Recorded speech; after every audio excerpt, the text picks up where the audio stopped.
So, hello. Welcome, everyone. Live today, surprise, surprise, with a new aircraft from COWS. And with me here in the stream is Tommy, one of the developers for this very nice new add-on, which will be coming out sometime this year, I would think. So, Tommy, hello to you. Hi. And if sounds are somewhat quiet or if you have difficulty hearing Tommy, let me know. And then if you have any questions, post them here in chat. Tommy will answer as many as he can. And yeah, and we'll do a little flight here from Lübeck, where we are currently. It's a very nice add-on here. I've actually been here, and there's a MiG, is it MiG-21 or something? And that is actually a little hut there where we actually paid our fee for the landing. And then we took a bus downtown. So Lübeck, a beautiful, beautiful city to visit. And we're going to fly to Sylt. Tipiski, hello. Lee, Gudevi. Let's see who else is here. Lilo, hello. Bob, hello to you. Jana Vas, welcome as well. And Oist, hello. I like how I give you a $1.2 million plane and you park it in the grass. Well, this is actually where we parked in Lübeck in real life. The thing is, when we parked, there was a it was a huge plane. Was it Cirrus or something? So it's a single prop, but still, and it was parked here as well on the grass. So did it sink in? I hope not. So a little bit of an overview of the aircraft. I did some research, and so it's mainly used for training. It's a twin mod, as you can see, and it's either diesel or jet fuel, which is kind of surprising, really. Yeah, it uses the diesel engine, which diesel doesn't mean it's the fuel. It's the, how do I say, it's the combustion process. Mm-hmm. And it can run on a mix of jet, aid, and diesel. Or both, as in one or both. Okay, so what you can actually use one flight diesel or mix it together with jet and diesel. Yeah, I mean, I Wow. actually fly. If you fly the planes in real life, you know. I mean, there are some limitations. The AFM obviously mentions them, just when it comes to temperatures and stuff. But well, things have changed since I flew my Bonanza a long time ago. Hey, Brandon, wie geht's? Okay, so let's hop into the flight deck and. As you would expect, very nice textures. And I'm using a side stick today, obviously, and using my Bravo throttle quadrant.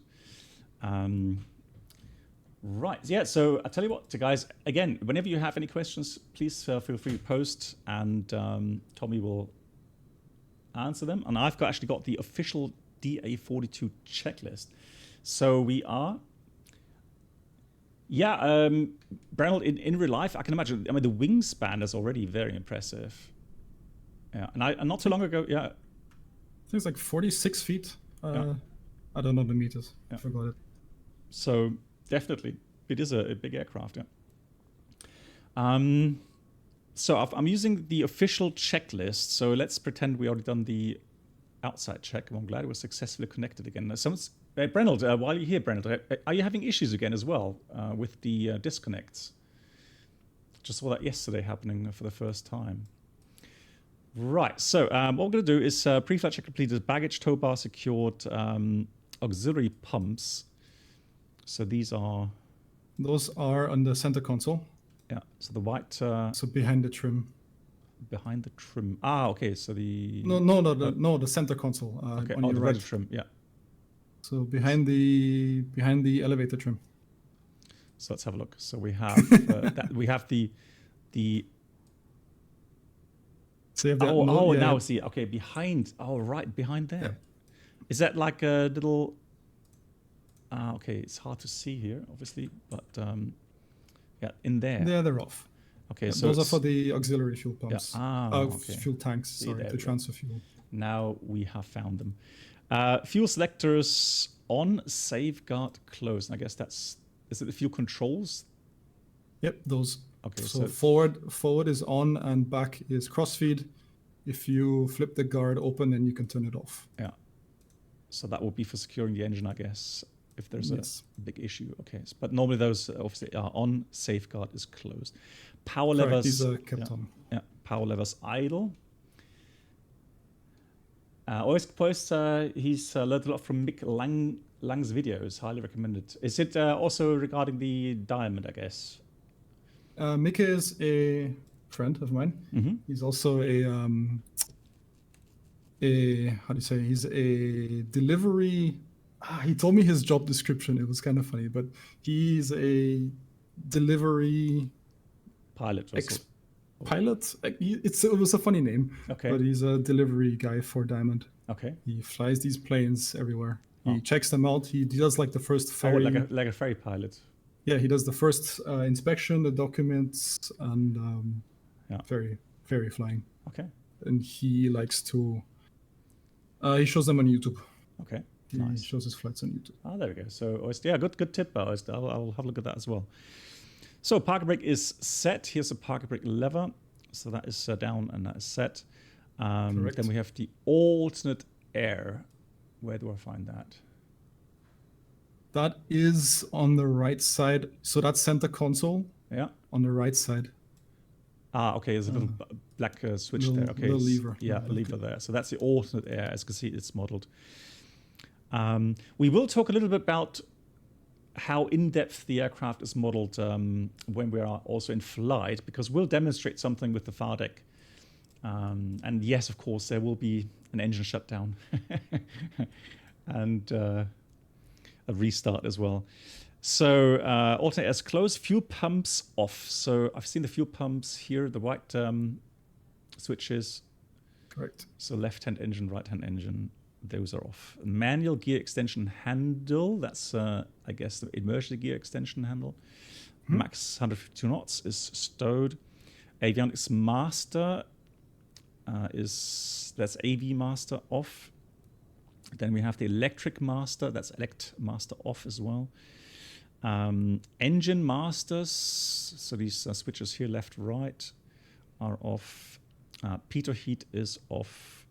And then we have the alternate static closed. Alternate static. Help me out. Where do I find it? It's the little lever on the bottom. It's not clickable yet. Okay. That little. It's like on the Pitot. Yeah, right under the Pitot. Yeah, okay, it's not modeled yet. Okay.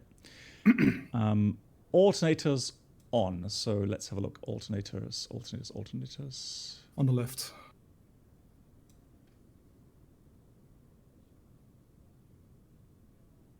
All the way on the left, under the vent, under the air vent. Oh, okay. So left-hand engine. So that's the alternator. There we go. So see, finding our way around the cockpit. So here, so we've got the EQ and so it's usually auto mode. It is clickable. Test as well. Okay, and then here we got the alternator. They are in the on position. Now voter switches. So these you got. Look at that. Read. Voter, EQA, left-hand engine, right-hand engine, and EQB as well. And you said before the stream told me already, so what is modeled that it switches between these A and B EQs on each flight? Correct. Each engine has 2 engine control units. That's what ECU stands for. A and B. And in conjunction, there are 2 fuel pumps as well, for example, for every engine. There's of course the A ECU and the A pump, B ECU, B pump. Okay. And to distribute the wear between the 2 items, ECUs and fuel pumps, they switch. Every time you turn on the engine, they switch. Okay. So the plane remembers how long you are running the engine ECU A, and if ECU B, for example, has less runtime, the engine will start on ECU B.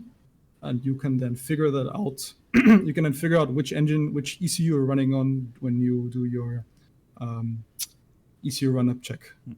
Okay. There's a little procedure and there's a little trick that you can see which engine ECU you are running on. Okay. And yeah, all right. So for redundancy. Yeah. Okay, we'll have a look once we have the engine started. So the engine control unit, well, I think it's part of the FARDEC, isn't it? Or is it just called ECU instead of FARDEC here? They're kind of the same thing. FADEC is in a full authority digital engine control, which is just sort of the what the we have in the main Airbus term. as well. Yeah, exactly. Yeah. Exactly. And the ECUs are two separate computers.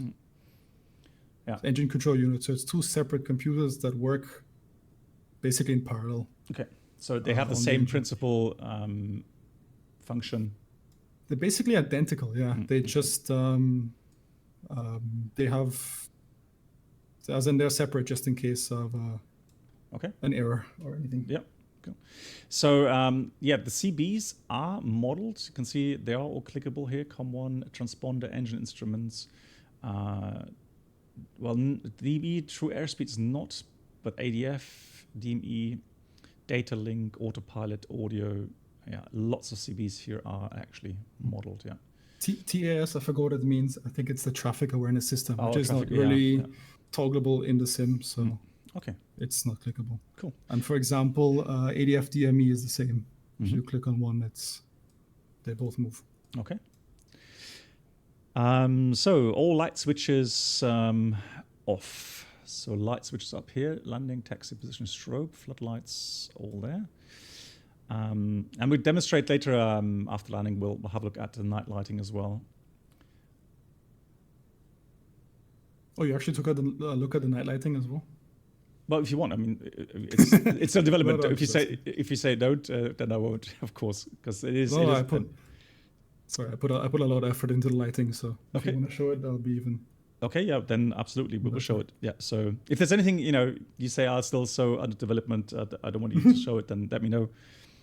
And again, just everybody understands this is still under development. It's like a beta version, if you like, so still subject to change and for further development. So all lights switch off, emergency switch off and guarded. That's this thing here. And the ELT armed. ELT on this side is armed as well. Circuit breakers all checked in. And the flap selector, let's have a look. So there we go, flap selector is up.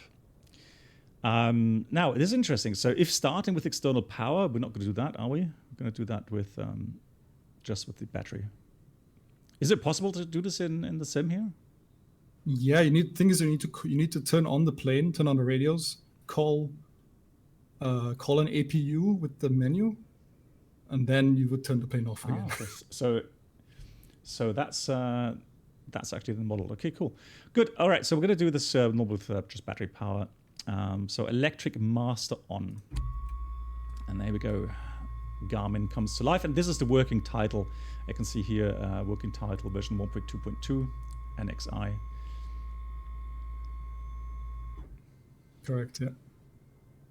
Oh, I just need to check something.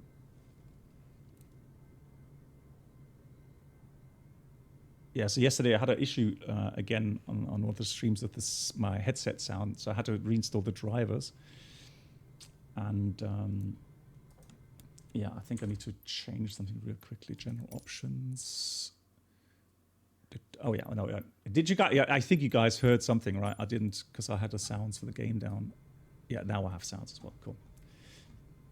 So there we go. Yeah, it's the same Garmin from working titles. So very nicely done, as you can see, aligning here. Beautiful. Good. Rudder pedals would be adjusted normally. Now, again, in the sim, you won't do that.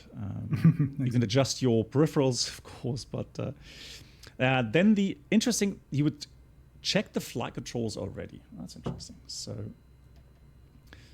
we'll look out the window, make sure all of the control surfaces are moving. I don't know how you do that. Did you actually stick your head out? I think if you like stick your head on the windshield, you can actually see the elevator. Okay. The tail you can't. Yeah. Of course, unless you stick your head out like that. Yeah. But then again, yeah, I mean, if you stick your head out far enough, yeah, you can see that. It is beautifully modeled. Nice. Is there any new features they bring to the avionics on the jet? You mean like working title or COWS? I mean, I've done some funny stuff. Like if you pull a circuit breaker of the PFD or MFD, it'll automatically switch over. It'll automatically do the switch over. That's something that's not default by a working title. And if you also pull the engine instrument circuit breaker, you lose all connection basically from the plane to the working to the G1000. Okay, let's have a As look. in you lose all the warnings, all the heads ups. Okay. Still get airspeed and stuff, but Yeah. Okay. it's like that. But otherwise, it's just a normal working title. Yeah, but that answers already the question, so that they have some separate features on top. MCK asks, it's got mechanical stick-to-surface connections? Question mark. Yeah, the Diamond aircraft have push rods. Yeah. There we go. Trims. So I guess now let me just check. Now I need to have a look because I have now the stick, so I want to have the trim on the Bravo throttle quadrant. So that will be elevator trim. So I'm going to clear that, and then pitch up will be this. Pitch down. That's the same, isn't it? So let's try that. Doesn't connect for some reason. Strange. Yeah, but that would definitely be helpful if I could do that.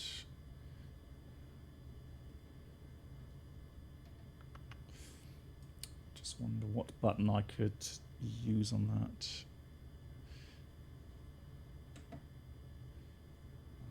Let me just check if I can use an axis on that.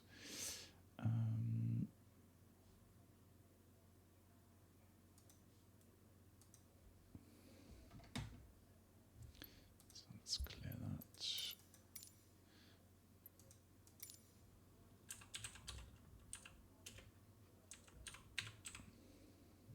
Let's try that. Okay.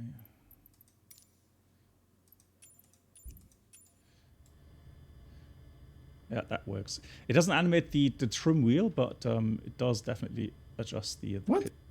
That's interesting. Okay. Yeah, well, I found a little bug. Right, there we go. So got the elevator trim. That's important to have some sort of axis for that, or at least some buttons. Cool. So the trims are working. I mean, you would also do the rudder trim here. And again, you would maybe have an axis for that as well, if you are, keen on trying engine failures. Then we've got, yeah. In an engine failure, like the sort of, it's not obviously not an official procedure, but just turn it all the way to the side. Okay. Because there's a lot of force involved. Okay. Nice. Cool. Good. So next is gear warning lights fire detector test. So we see left engine fire, right engine fire. Check gear. Do you also hear the tone? Yeah, check gear and the beeping. Correct. Very nice. Then we've got de-iced low-level caution, and I guess it's only if it's installed, isn't it? It is installed. It's on the right side, but it is 21 degrees, so I don't think you'll need it at your flight. Yeah, it would be there. Okay. And then windshield de-icing, pump 1 to checked. I mean, that's where would I find that theoretically? Also on the right side of the MFD, there's the de-icing panel. Ah, okay. So there we go. So that's iced light anesthetic test. Hang on. All that stuff is modeled. The test takes 2 minutes. Okay. But, yeah. So there with the pumps, and then we got de-ice max, high off windshield. You can flick the high switch up, for example. Okay. And if you go into the G1000 to the engine page, you can then see the endurance and the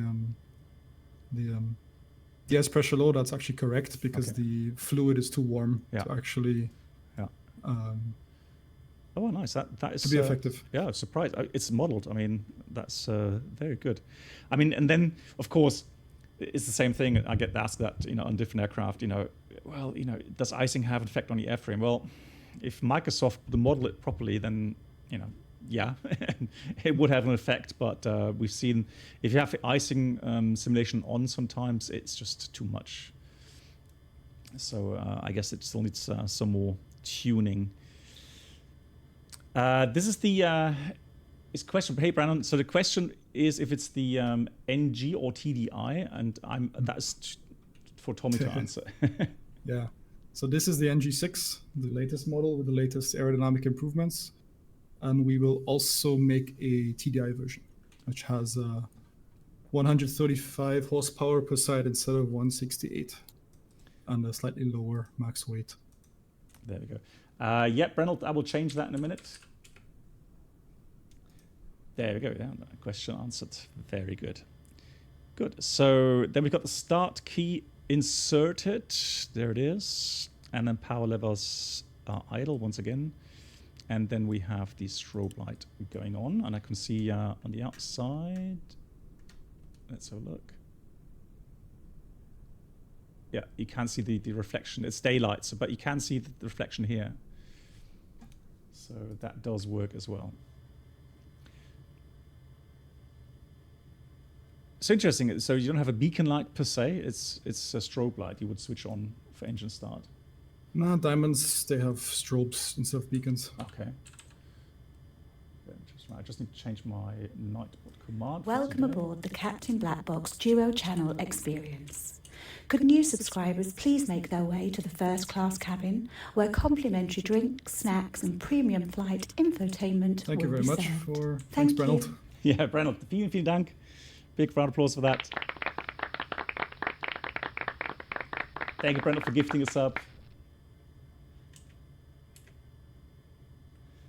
So just need to change them right with you in a minute. There we go.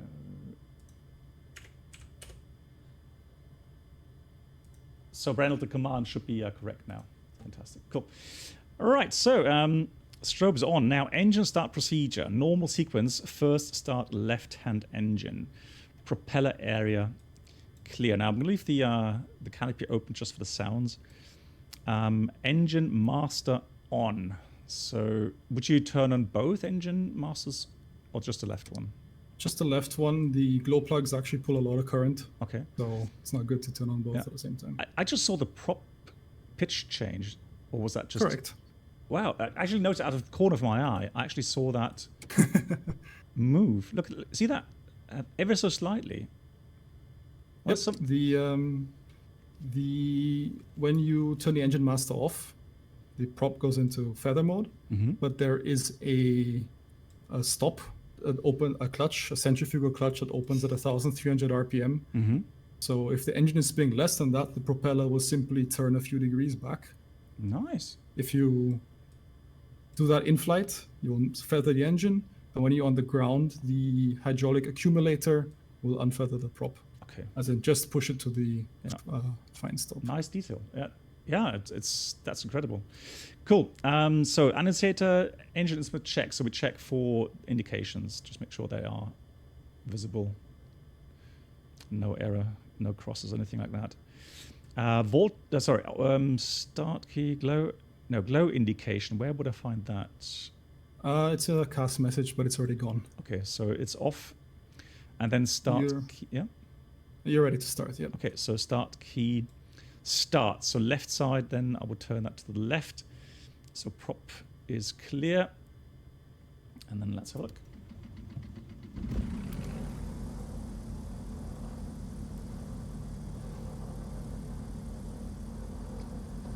And that's it. Yeah, and this is not, for simulation, Microsoft Flight Simulation means that is actually how the real engine would work as well. Pretty much. It turns over once or twice. Sometimes it barely even turns over. But, and there's no need to crack the throttle and play around with mixture and that sort of stuff. Nope. The ECUs handle that. It actually holds the RPM specifically at 710. You can change the air pressure and you can start it in Courchevel and you'll have exactly the same. Wow. Very nice.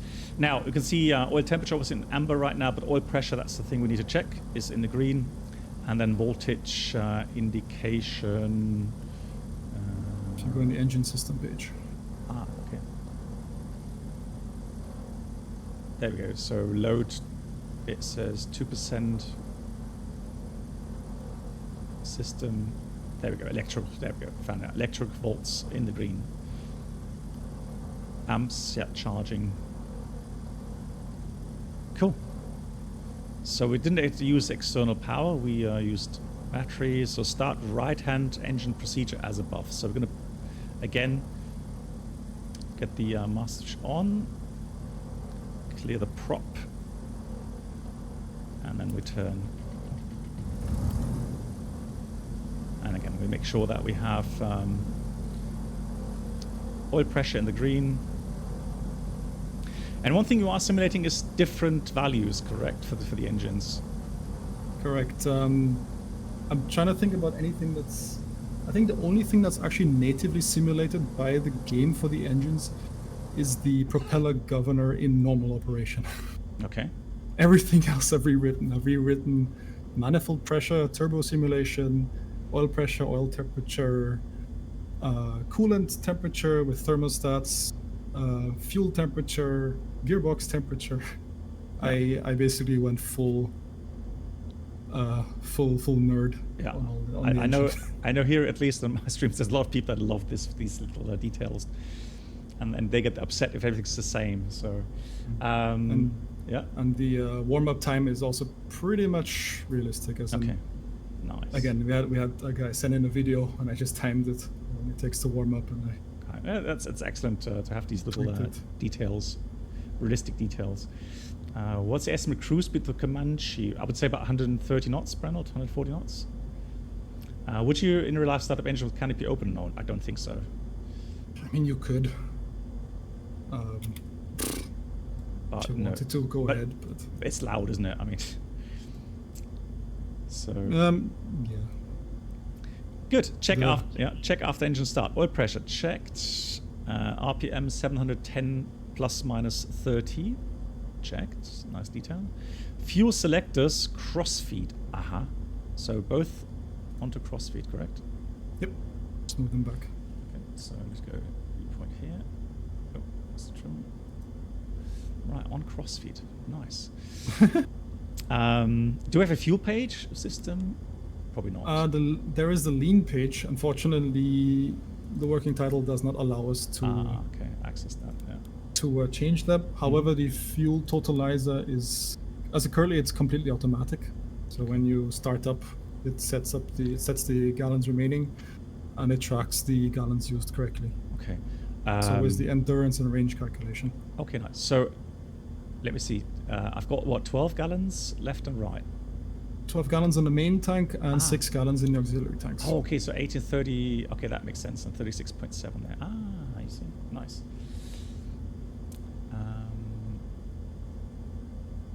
Question for the chat: is Twitch following tap broken for you? Yeah. Refreshing the page may have. Yeah, Twitch is bugging. Yeah, sometimes there. Cool. Pitot heat on.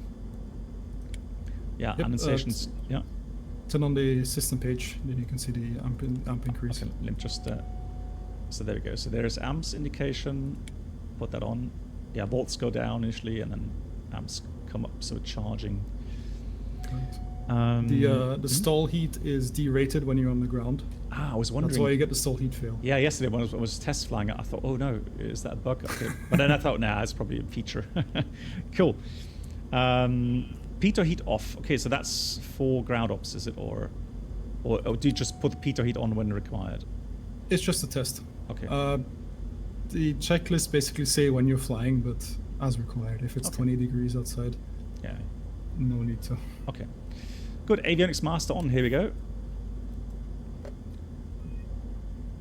So TORS test. And then weather radar, if installed, verify standby. Is it installed here? Yeah.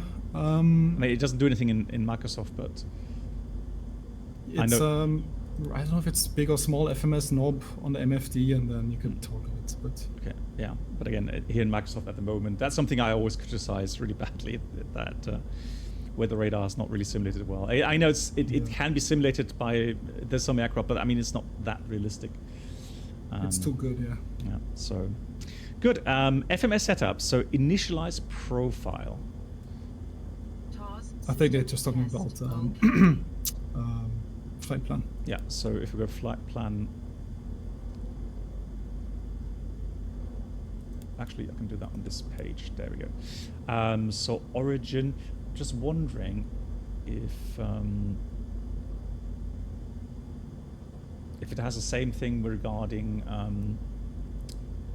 the type function that you can use. Yeah, it does. It's native to the working title. It's Okay. not specific to the plane. Yeah.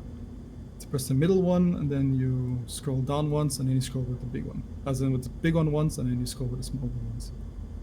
And I noticed you're not very familiar with the G1000. Yeah, but it's been it's been some time. Okay, so scroll down once with the big, and then once with the small. There we go, found it. Okay, fantastic. Then we can click on that, and then I can type. There we go. Press enter. So this is an IFR rated aircraft. So you could definitely do some procedures. So for example, we could select a departure. Yeah, let's just select, hang on, we do have a flight plan, so we should have the Lübeck 1 kilo. Now I did want to fly VFR, but I mean we might as well just demonstrate that. Yeah, it's going to be runway 25.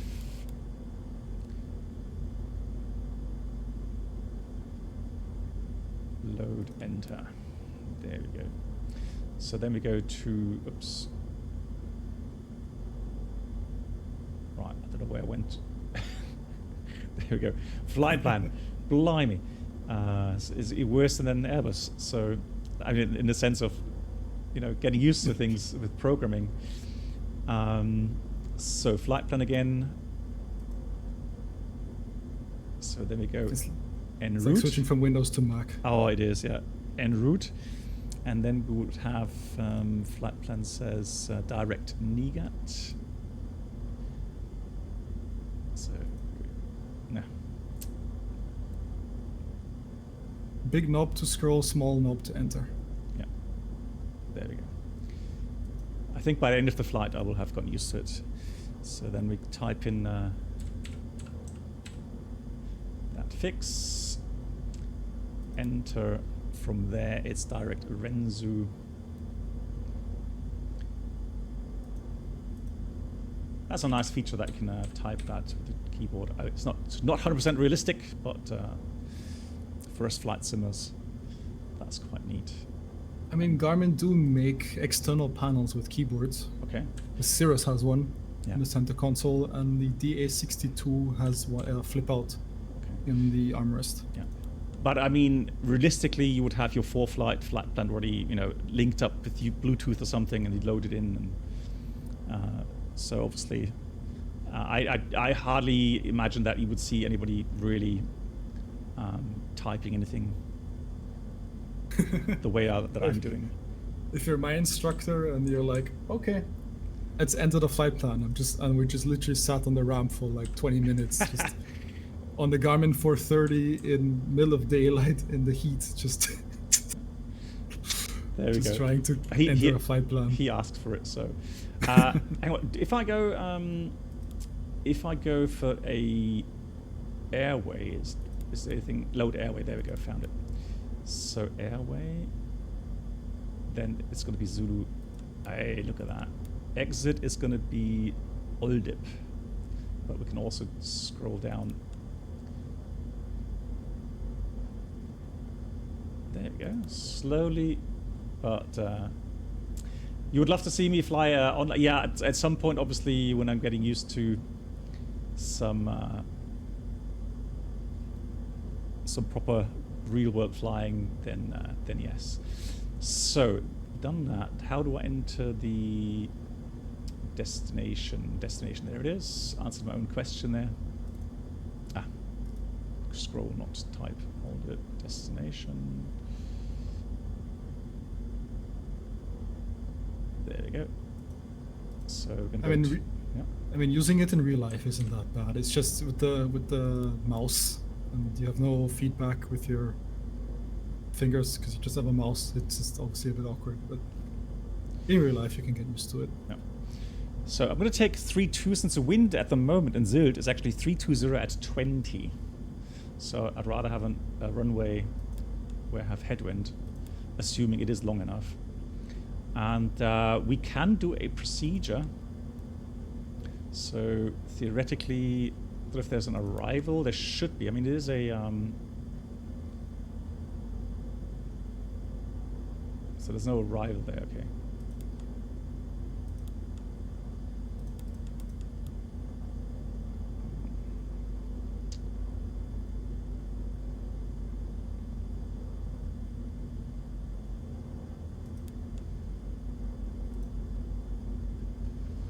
So all dip destination. Okay. So all right, let's do the approach then. So is this? I mean, it's Garmin, right? So we could be doing the LPV approach, GPS, ILS, everything. Yeah. So we'll try the LPV, and then we'll do that with all dip as the initial approach fix. Minimums, leave that off for now. Can enter that later. All right. So I think we've done the procedure. So.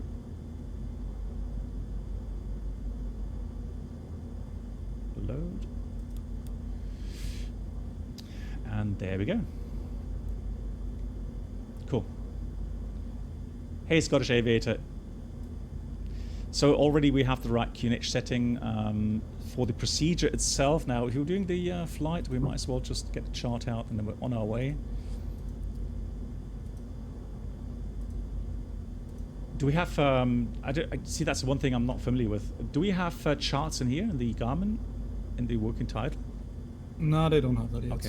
I don't know if they've been planning. Yeah. There are some mods for the... I keep on seeing screenshots of the Garmin 3000 in the game with charts. Mm-hmm. No idea how they do that, but okay. it's apparently possible. Okay, well, there we go. But not on my end, not on this thing. All right. So looking at the chart real quickly, so runway 25 will go up 5,000 feet. So the waypoints, Hotel Lima 021, right turn Lübeck, and we climb 4,000. They are higher, but 5,000 is the initial altitude. That answers my question, so I'll dial in 5,000.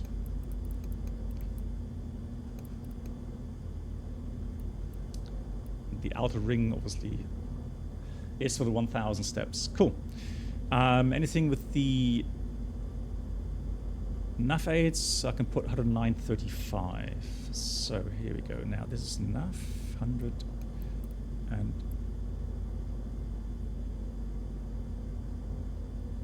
where's nav 1? Oh, there we are. Oh, that's the same. How do I change? Oh, there we go. You see, I know 135, and then. Yeah, and it's already identifying that automatically. India, Lima, Uniform, Echo. Perfect. Hey, Boris. Yeah, me too. Oh, yeah, one more thing. I know, do you have, is it the V-bars you have in the real aircraft, or do you have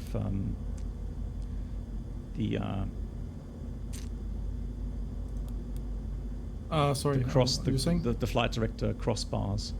Do you have V-bars or crossbars? The real thing has crossbars, but the sim version does not. Okay. Right. So this leaves, we have to leave it at V-bar. Okay, that's fine though. Cool. So we've done all that. I'm happy with the FMS setup. Now, radios, we've done performance, speed bucks. How do we get there? I mean, on the left of the speed tape, you can see the speeds. Ah, okay. It does that automatically. However, the NX side working title doesn't have the lines on the speed tape. But, okay. But there we got the speeds already. So rotation, what, 76? And the best climb is 90. The X is also VMC. Okay, so minimum control speed for air. Actually, on the standby indicator, you can see the red line and the blue line. Ah, okay, there we go. Cool. Boris, am I correct assuming you are responsible for the sounds? Correct, Boris made the sounds. They're amazing. Yeah, so I love them. yeah, already got differences. You can open the window if you like as well. You don't need to open the whole canopy. There we go. Nice. And Honda Jet, I think Honda Jet has flown or is flying the Diamond as well in real life, so got some good feedback there. So I'm going to set the trim for takeoff. I notice you had the autopilot on the whole time. Do I have the autopilot on? No. Yeah, somehow you engaged it. Test. How did I engage it? So we'll put this to takeoff. Cool. Just make sure that adds up. Okay, nice. Then autopilot test complete. Yeah. It's already done. Floodlight checked on as required. We'll do that later when we demonstrate nighttime lighting. Altimeters are set 997 currently. And then we've got the standby horizon checked. I guess you would... that's not modeled at the moment, is it? Here, no. Actually, it is. It's actually... sure, it's not animated. Maybe it's just not animated. Okay. But there is a... I made a custom sort of animation when you center it. It also self-centers. So nice. Can't see it now, but... Cool. Transponder code, so we're currently under 7,000 VFR in Europe. And transponder VFR, I could put out as well. Cool. Engine temperatures check. So engines, gearbox.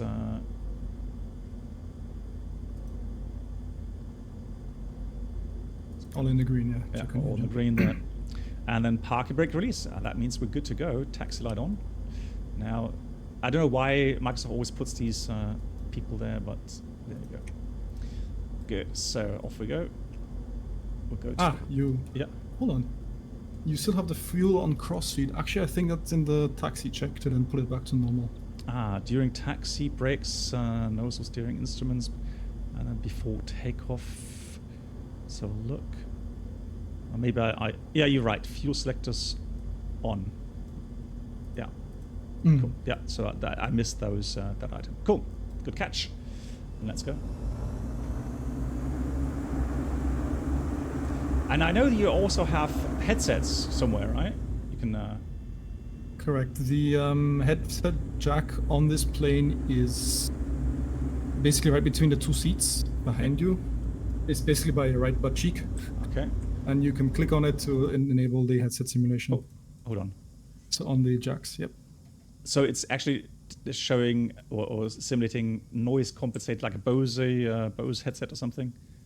Boris knows best, but yeah, I guess it's an A20, yep. An A20. So, wow. Okay, I'll tell you what though. We'll do that for now. I'd love to hear the engine sounds for takeoff, so we can do that later on once we're airborne. Yep. Yeah, the thing is, guys, so a little bit tidbit from my real-world flying. We actually are getting new headsets in our Airbuses, and they are the Bose, I think it's also A20, not completely. We had several tests headsets, and I think it was A20 as well. And it's gotten some complaints saying that pilots are feeling as if they're completely taken out of the cockpit, right, mentally, in the sense of from the sound. So it is really, really, really quiet, and that's something we are not accustomed to, because even though we don't really hear much of the engine sounds with noise compensated headsets, the Bose headsets are actually filtering out so much of the noise. And now you have some dials where you can actually change the sensitivity, and then but then there's some other issues. So it is, hey Yoda, yeah, we don't have the newest one, so it will be A20. Yeah. So it's something difficult to get used to. Right, range. Let me just dial in a bit to have a look. So we have a little bit of taxiway to the right.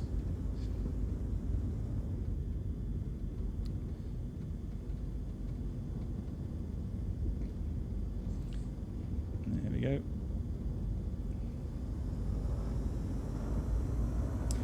Boris says, after flying with David Clarks and switching to A20s, I will take the ones with noise cancelling over anything.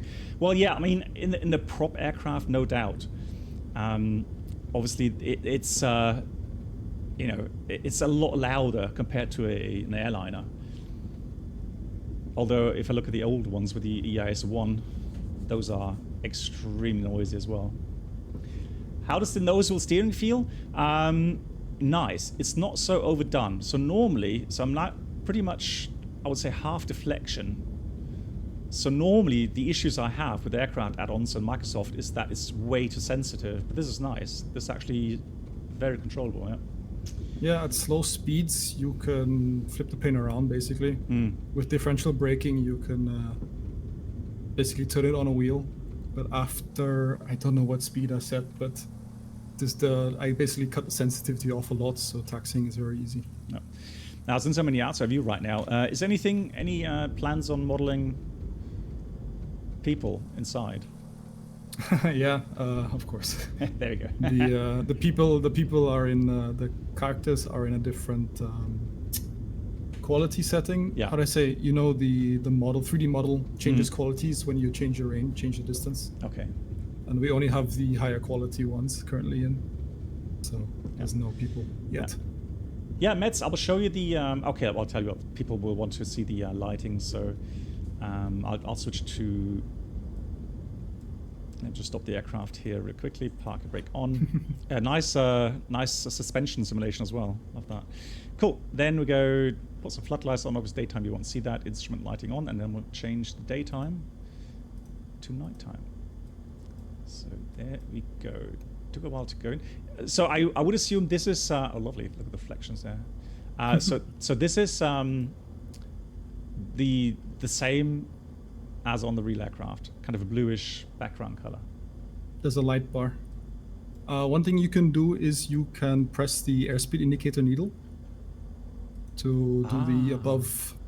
Oh, because you know in the game, if you try and turn around and click that light switch, it's impossible. Yeah. So I said I need a button in the front, so I kind of hit it there. That's a very nice idea. So there we go.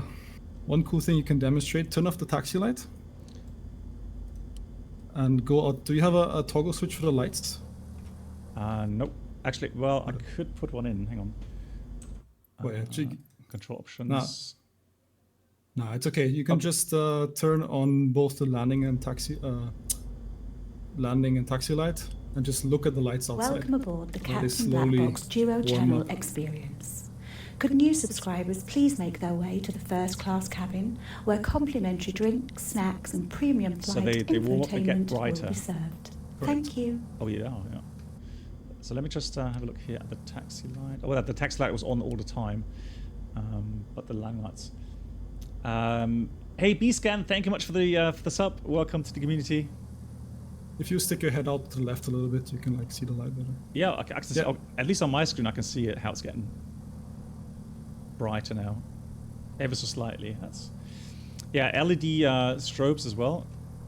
Correct. The strobes and position lights are LEDs. The landing and taxi light are HIDs, high intensity discharge, which need about 10 seconds to warm up. Let me just change the sensitivity here for the pan. Oops.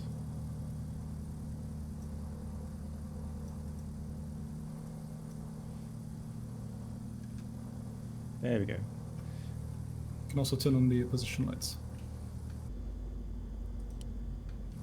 Ah, beautiful. Yeah. Which also bleed a bit of light onto the wing itself, yeah. Yeah. That took me way too long to play around with. I'm happy with the result. Yeah. Hope everyone else is. Yeah, I like the separation there with the white nav lights and the position lights. I mean, yeah, the lights are a little bit. The how do I say, the lighting system is a bit limited, but it's it shows the separation. But you can see, guys, a lot of time has been spent on these things. Yeah, Mets, I fully agree. Yeah. Good. So we'll put the text light on here, and then we go back to daytime. So we are on live weather. Yep, all good. Right, so checklist. Before takeoff check. Now, somebody was asking about a automatic run-up or something. Correct. Does the engine... Hey, Paul, how you doing? And so does that work? The question was. Yes, I am looking for that checklist. So before takeoff check, parking brake set, seatbelts, doors, front canopy, circuit breakers, elevator trim, yes, fuel selectors, yes, rudder trim, flaps. Flaps. Do we? Oh, that's a question. Do we take flaps normal? Takeoff up short field? So normal is up, and short field it says approach. Your decision. Yeah, we'll take it up because it's a long runway. So we'll take the intersection runway, but still, I mean, it's a long runway still. So yeah, on the basically, you know, it's on a normal plane. You check with a propeller, with a prop governor. You obviously check the system. Because the plane doesn't have a prop lever, you only have the power lever. You have to do that with the test buttons on the left. Okay. On the left, we have two ECU buttons, one for the left engine, one for the right engine. But in the middle, you can press for both. Okay. And I recommend having the windows open, so you can hear the sounds. Okay. So we'll take the left one first. So just press it. Press and hold. Press and hold.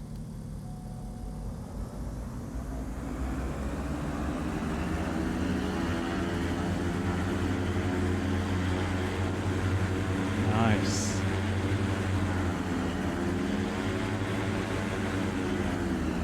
And then wait till the lights extinguish.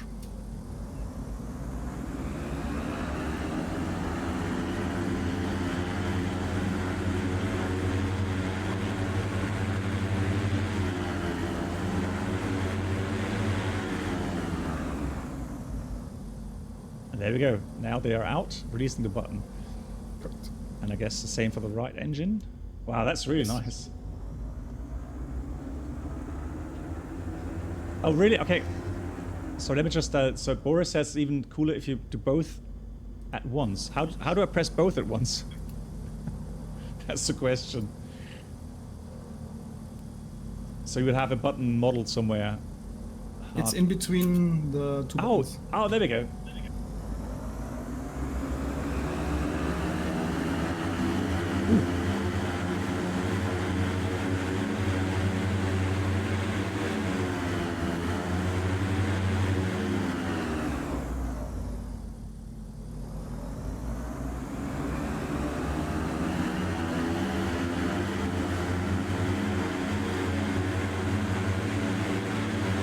So the procedure is actually first I'll talk. I can't hear anything, it's so loud. Hang on. Right, cool. Sorry, what did you say, Tommy? So yeah, the procedure is it runs up to 1,900 RPM. Yeah. Tests the feather, and then lets it run up again, and then idles. And does that twice for each. Does that once for each ECU. Lovely. Wow, I mean, I'm already impressed with the sounds and the features. So yeah, I'm sure the viewers are as well. Very nice. Another test you must do. Yeah. Is you have the ECU volters as well. The voters, yeah, left, right. So what I recommend is turning on the display backup on the G1000. So you can see the engine instruments on the left screen as well. Oh, hang on. Is that modeled here? Because yes. Cool. Okay. Show effect. Doesn't feel like working. Okay. Well, then it's a working title thing, but weird. Okay. So there. So, but then again, you would A or B or both or. So if you're running on A and you move the selector to B, you would see the RPM fluctuate. Okay, so here we got left so RPM. Try it. Yeah. Oh, and that's how you said at the beginning. That's the only way you really can find out which of these EQs is at the moment working. Correct. So if you switch to B and nothing happens, that means you're running on B. There we go. So if you switch happens. to A, yeah. If you switch to A, it should fluctuate. Yeah, there we go. So. Yeah, yep. It did just fluctuate. So running on B at the moment then. Okay, so I would guess the same thing. Oh, actually, no, so, maybe not. So A, no change. B, yeah, B has some change in RPM there. Yep. Cool. And as I said earlier, it's based on runtime of the ECUs, so it will switch basically depending on. It will constantly change when you turn on the engine. Nice. That's how it chooses. Yeah. So there we go. Parker brake, then release. And so line of procedure then is landing light on, approach sector clear, runway identified, and then it says available power check. Is there anything special, or is it just It's just a quick check that you're getting good power from the Okay. turbos and everything. There's also a table, is it provided in this checklist as well? Yeah, it's a bit further down. But you're at below 2,000 feet, 20 degrees, you should get over 97%. okay? So you should easily get 100%, maybe 99% with your ambient conditions. Okay. So landing lights are on, approach sector is clear, and we're going to turn to the right, check the heading with the runway. Fuel pumps as well. Fuel pumps on, yeah. Fuel pumps on, so we go put these there. 1, 2. They are on. I love how during the run-up test, actually the nose dipped on the suspension because of the force. And here as well, whenever you brake, you can see the nose dip. I like how it's bobbing a little bit. Very nice. Look at that, nice kind of effect. So, yeah, it's warm enough. Hang on, where's my temperature indication here? Yeah, there we go, 21 degrees. So still pretty warm up here in northern Germany. So no need for pitot and stall. Well, stall heat will come automatically, or is that linked with the pitot heat? Yeah, they're on the same switch. Okay, on the same switch. There we go. Cool. So available power check. So what? Do you have brakes on, and then you just Brakes on and full power. And you can just firewall it. You don't have to be gentle. Okay, there we go. 98%. Let's go. Wow. And brakes off. Yeah, brakes are off. Airspeed is alive. Oh, the sounds are nice. Here comes rotation speed. Oh, beautiful. Right, tap the brakes, I guess, and then gears coming up.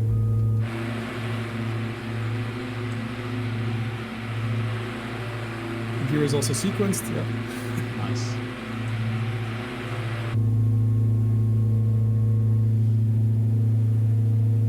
Oh, yeah, the sounds are really nice on the headset there. A good climb speed is like 110. Yeah. Wow. And you just leave that full throttle as well. Nope. The NG6 has a limitation of 5 minutes full power. Okay.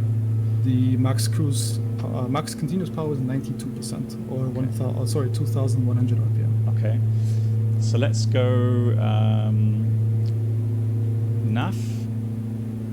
So GPS is active, so we're going to intercept that. Flight level change. Oh, FLC. I'll just trim the aircraft. That was me. That was just me. It's the wrong way around. I have to do it the other way around. Okay. I think you're trimming something else. I don't know. I don't think you're using the normal trim system. Right. Yeah. So I should Just use the autopilot, I guess. Yeah. Well, or just to use the trim wheel itself. There we go. You would do that in real life as well, right? Oh, actually, do you have trim switches up here on the stick? They're not modeled yet. Okay. Cool. Then we go level change, flight level change, and then autopilot on. So now that we've listened to the lovely, lovely sounds, let me just so that I can talk. Oh, very nice. The normal after takeoff checklist is power 92, fuel pumps off, and lights. Okay, so just to reduce the thrust to 92. So it's interesting that it says load, right? So 92. Yeah, it's close enough, 91. And yeah, brakes apply, gear up. And then flaps up, they're up, climb power 92%. Okay. So then climb to cruise check, gears up. Flaps are up, fuel pumps off. Climb power set, I guess you normally have tables, or is it referring to the 92%? Climb power is just 92. Okay. There are many different configurations of the plane with propeller and stuff. For example, some have 92% and 2,100 RPM, but this is the latest version, which has a better prop, which can do 2,300 RPM constant. Yeah. Nice. Look how it's following the GPS track. Beautiful. Good. Then we've got climb power set alternate air as required. So what's up with the alternate air? Alternate air is the filter, the engine air filter. If you fly in ice, filter can clog up. Okay, and where's the switch for that? That's also modeled, and that is on the right side of the center console under the instrument panel. The little gray lever, the gray dark lever. But not next to the parking brake. Hang on. So you have the rudder trim, you see, and you see the red lever, the emergency gear, on the other side. Yeah. Oh, that will be tested. Okay. And there is a slight air density change when you do that. You see the power drop a little bit. Yeah, it does. Okay, interesting. It's like 1 or 2%, but it catches up. Yeah. The ECO obviously accounts for adjusts that. Yeah. But initially, yeah, it does fluctuate a bit. Cool. Landing light off. I guess taxi light off as well. As required. Yeah. Good. And that's the climb to cruise check. Beautiful. Very simple. Yeah, Boris, no worries. We will definitely check the sounds with the headset off on landing. Absolutely. And remind me if I forget. So next question would be max cruising altitudes, levels. Certified ceiling is 1.8. Wow. Flight level 180, sorry. Yeah.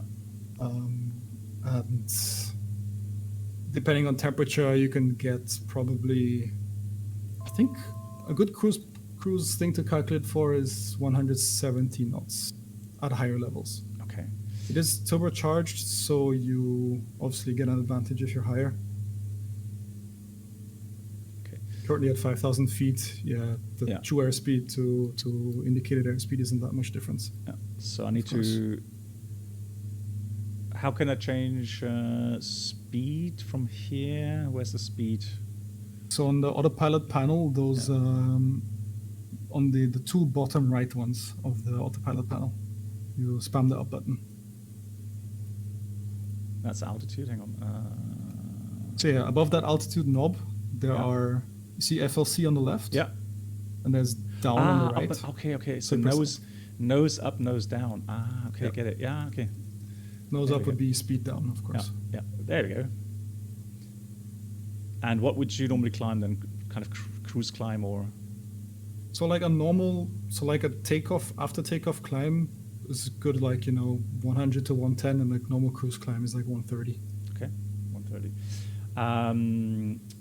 And Beach Bonanza, okay, you always had 72% load in cruise. Okay, nice. Okay, well, we'll take that value later on. We're still on the climb. But that's some good info. So 72%, 65, I can see load. Some people. So what would you have as a cruise load? Basically anything above 50%. It's depends how efficient you want to fly. Okay. The plane doesn't really care that much. Okay. Interesting. So I'm going to put standard.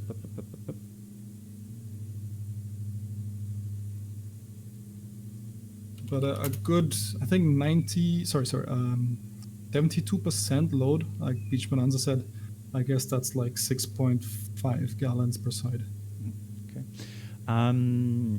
Help me out. Where do I find the push for the standard value on the altimeter? Options. Oh, there we go. I found it. Yep. Cool. Yeah, I knew it's a button somewhere, but there we go. We got another question. How long is the flight? It's about 45 minutes.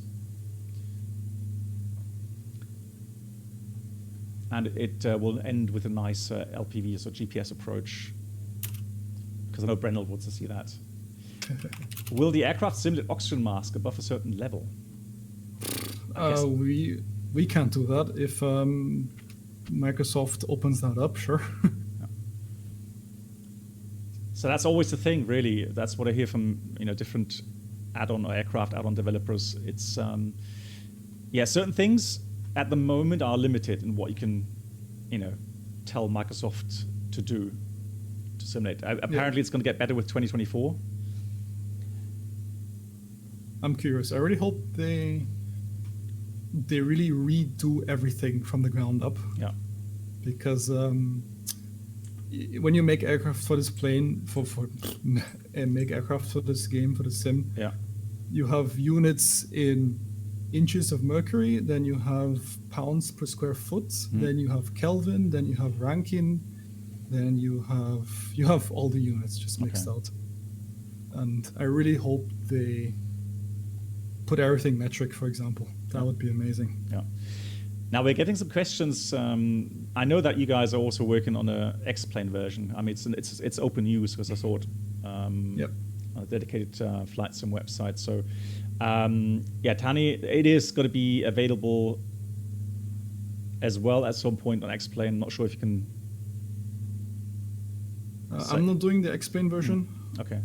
But the model is basically the same, just as good quality. It will be an X-plane as well. And X-plane we will have, I mean, it's pretty much known, but we're making a custom Garmin 1000 NXI for X-plane as well. Okay, so custom for X-plane, nice. So Flygarn, the thing is, this is the working title, Garmin 1000. So there's several aircraft add-ons in Microsoft which use the working title Garmin 1000 NXI, and it's the same really. Although we already learned that here in the DA42, there are a few things that have been added on top of that.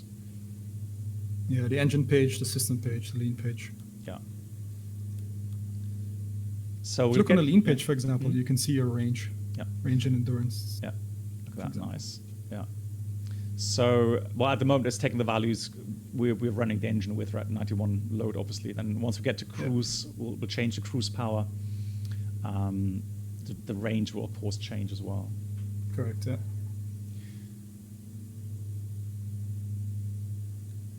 Okay, Boris writes, the custom NXI for X-Plane 12 will be super good, but the Microsoft version is very high detail still with systems and such. Tommy has done an amazing job. Well, there we go, Boris. Thank you. And I'm excited because I do enjoy X-Plane as well. So definitely something to look forward to, especially given the more realistic aerodynamic modeling in X-Plane. Right, so what we're going to do, guys, we're going to go into cruise, and then Tommy has told me there is something quite neat because the systems are simulated quite in depth. So he's going to show me something that was with the FADEC or EQ or something, and then I guess we're going to have an engine failure. Don't have to fail the engine, but we could as well. Well, no, we might as well, because we want to show the feathering of the engine, of the props as well. Sure. And then we can also see how. Wait till you get to the cruise. Yeah. Yeah, and people that fly the DA42 in real life, I mean, you can judge yourself about climb rates, pitch, power, that sort of stuff. I can't, because I don't fly that in real life. Yeah, so Honda Jet saying, so he's looking for accurate performance. It's pretty accurate. Obviously, it follows the books, but the books don't have everything. We have, as I said earlier, we have pilots and instructors testing the plane, and they love it as well. There we go. And, yeah. Well, I can also, I can already tell the dedication that's behind this aircraft. It's one of those things that distinguishes the standard Microsoft add-ons and the ones that just stand out with, surprising detail and including the sounds, lighting, accurate models with the engines, fuel flow, etc., etc. So very nice to see. Hey, Patrick Core, you say you got your IR rating with the DA42. This plane seems legit. Well, there we go. I was about to say you're in clouds and ice. Oh, yeah. Should at least turn on pitot heat. Good idea. If that's modeled, then yeah, definitely. I mean, a pitot heat is modeled as good as the game natively Yeah, does exactly. it. Yeah, that's the thing always. Will there be standard liveries including the product? Yeah, well, I've seen some different liveries already here in Correct. yeah. Correct, you have a few. And interior he also asks. Yes, as at least the color is different on the interior. There we go. Cool. Right, so we're coming up level 120. We just I love the detail of the. I haven't seen that for a while, but I do love the detail of the Garmin 1000 from working title. Really nice. So here's It's getting Hamburg. better, Yeah, Hamburg is left side.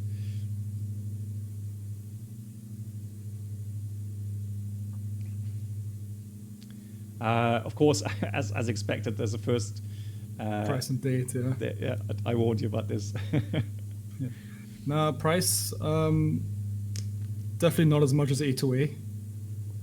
And, but it's hard to say. I'm thinking, I'm just trying to double check. I'm pretty sure I can mention the price. We're thinking with about a 3 and a 0, something like that. Well, that's already nice information. And release date basically when it's done. Again, like I said, the legality is the thing holding us back mainly. The licensing, as in if we do a licensing thing with Diamond and stuff like that. Yeah. Website, payment information, company. That's like the last. I guess that's 10%. Yeah, that needs double as long. Yeah, I guess that's what a lot of people don't realize. It's not just making an add-on in a flight simulator. There's always copyright issues. So Correct. you've got to be so careful, right? And you have to get permissions, etc., etc. And yeah, that's the one thing. Programming is one thing, and then legal side is the other thing. Yep. Worst case scenario, it just dies. Yes. So there you go. Nice. Yeah, we've got a nice comment here from Beach Bonanza as well. So he's beta tested this aircraft a bit, and I must say, it's one of the nicest GA twin engine aircraft available from Microsoft Flight Sim. It really translates the feeling from the real thing. Well, there we go. Oh, I don't know all the names.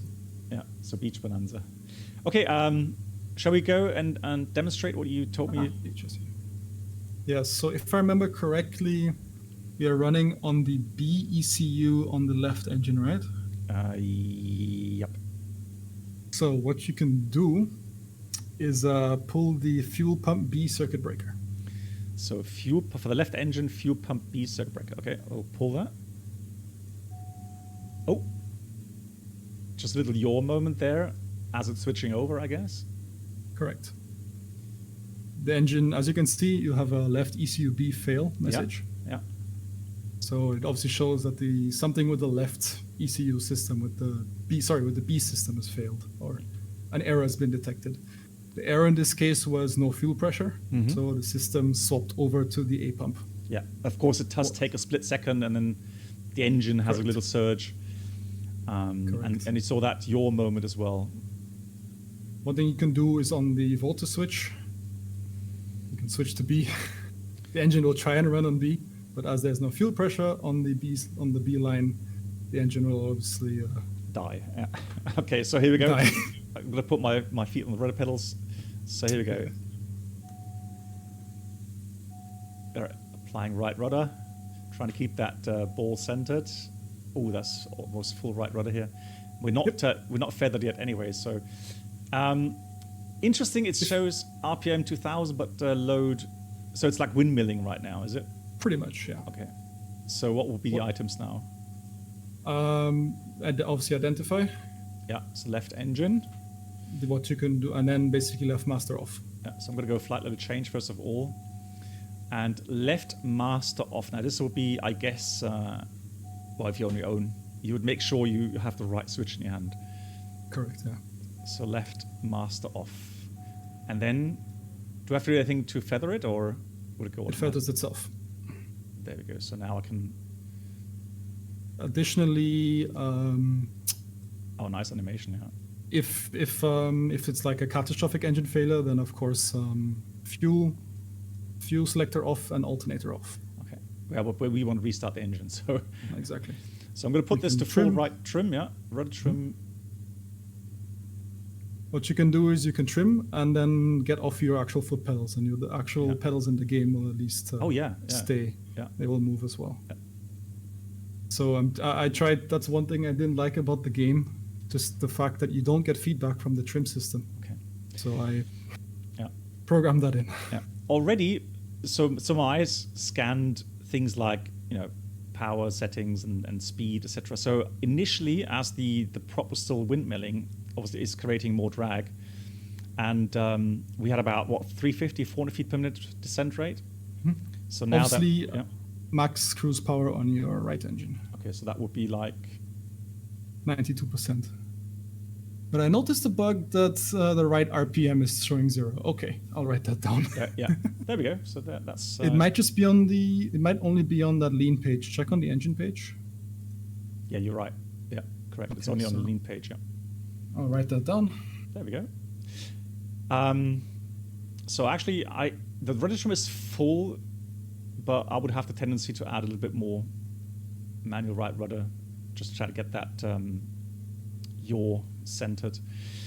Right. Good. So now we can see flight level change. So normally, same with the normal jets. You will go in max continuous thrust, and then just go initial descend until it reaches an altitude where it can maintain level flight with the power settings. So I believe the single engine max ceiling is, if you're light, I think you can actually get up to like 16,000 feet. Okay.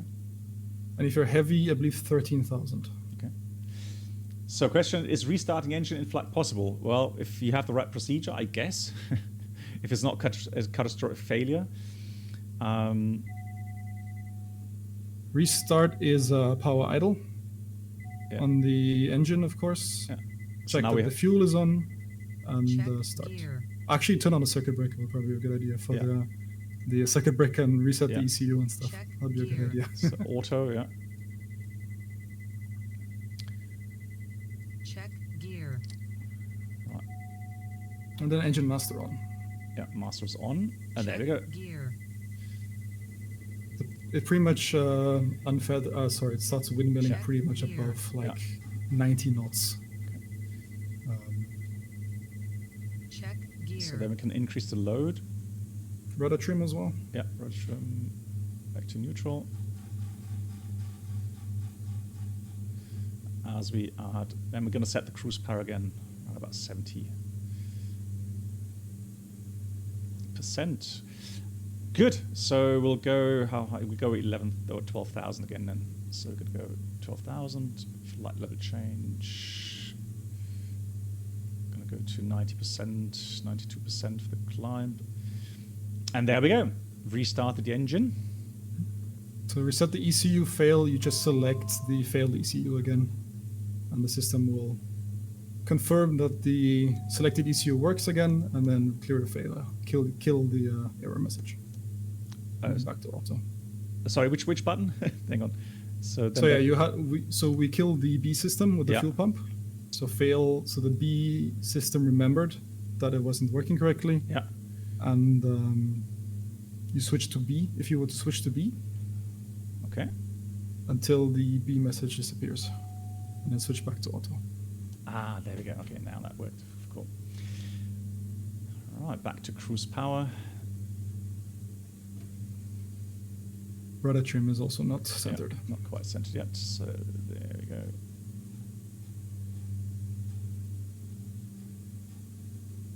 Voila.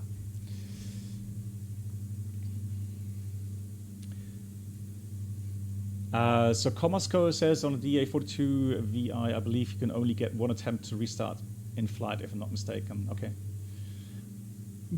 Might be a flight school thing. Yeah. However, it is a turbocharged engine, so normally you would on the ground cool down the turbos. Of course, when you're flying 72% and then you kill the engine, of course you don't give time for the turbo to cool down. So it might just be. I'm not sure if the book has anything about that, but I mean, any engine doesn't really like it. Doesn't like to be restarted all the time. Yeah, The pilots, yeah. the pilots like to show it off. Sorry, they like to obviously demonstrate it. But yeah, and the thing you've got to realize that you're coming from fairly high power settings, so it does put a lot of stress on the engine, shutting it down with very fast cool down rates, etc., etc. So, I mean, it does have a thermostat, so basically, once the engine goes below 80 degrees, it's gonna shut. It's not gonna cool off very fast. As you can see, your coolant temperature has barely dropped since the restart.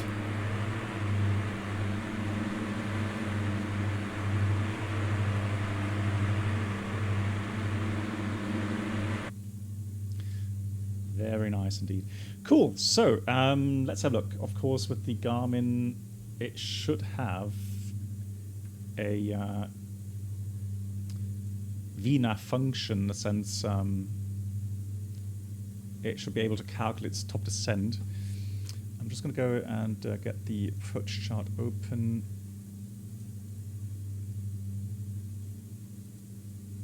Since we are flying to Sylt, Sylt does have IFR procedures.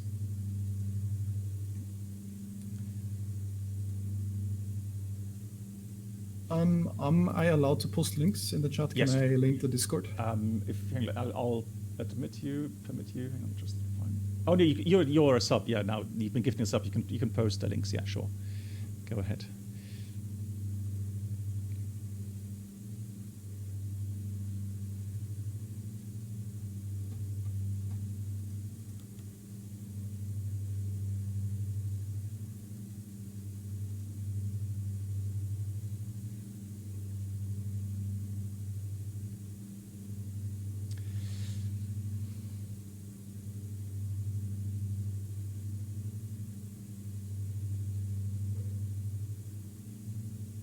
Godfriend asks, is it water cooled, the engine?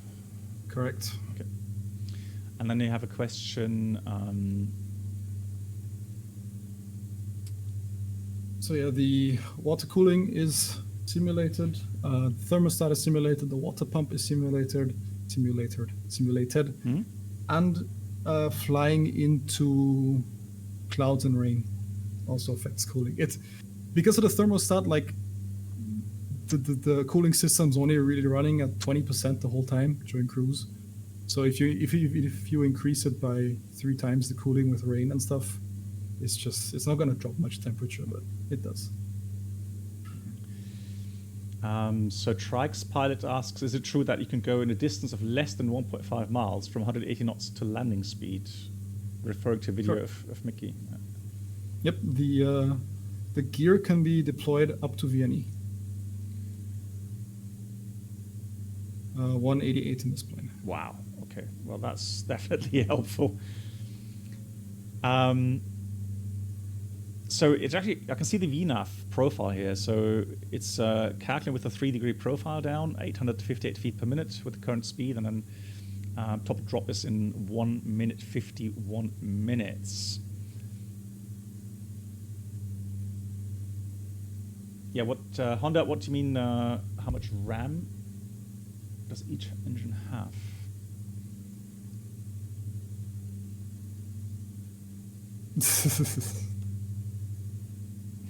Okay. One thing you can do now is turn on the fuel pumps, the auxiliary fuel pumps. Those are the ones by your right butt cheek.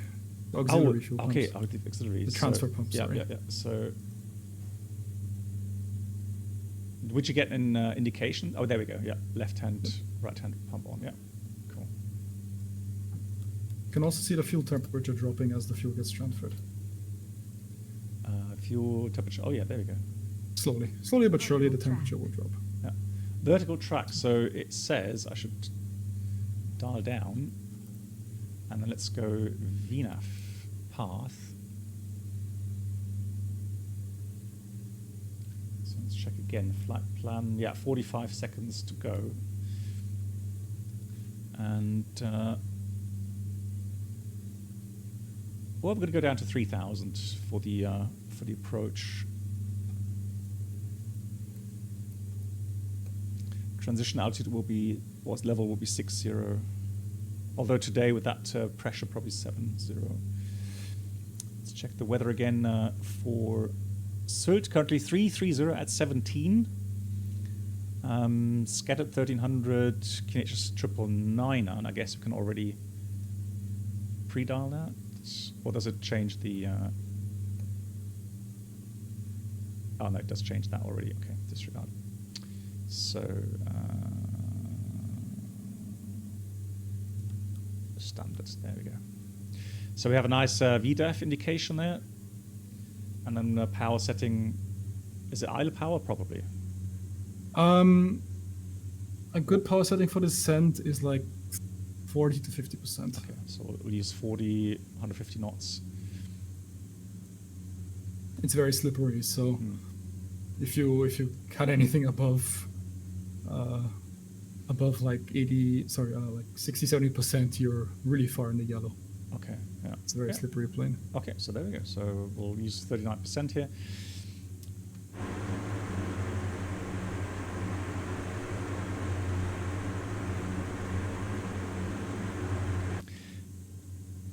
Now, the really good thing about Microsoft Flight Sim obviously is VFA flying is a lot of fun because the scenery obviously looks so nice. So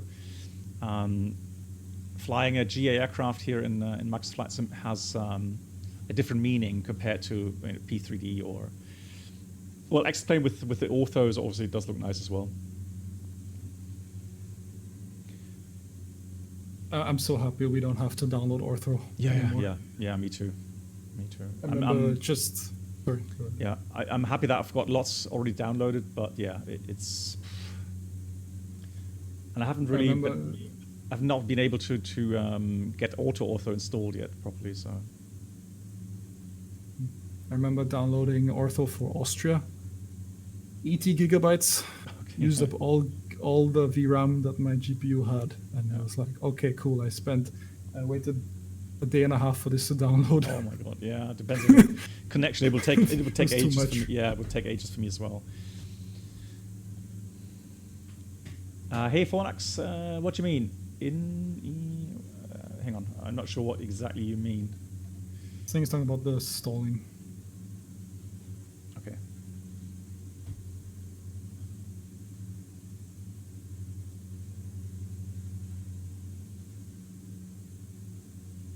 Yeah. Lovely. So here we are in a descent.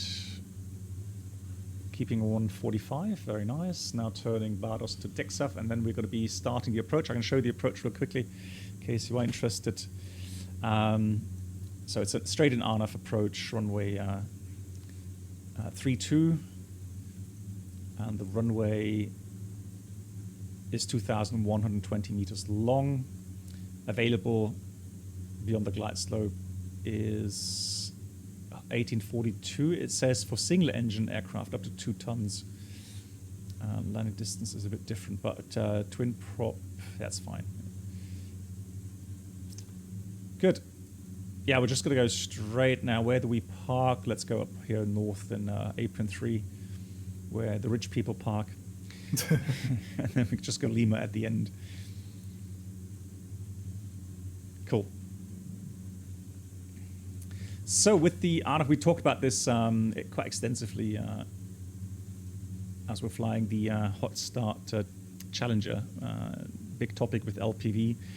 So my Airbus doesn't do LPV, but if you take the RMP 32, what we're going to do today, you can see EGNOS. Now, I wonder, I mean, this is working title, so we should be able to get the identifier visible once the approach starts. So with the Echo 32 Alpha identifier, and then we can use the LPV Cat 1 minimum of 231, or let's do 240 as a minimum. So let's just check. We go back to flight plan.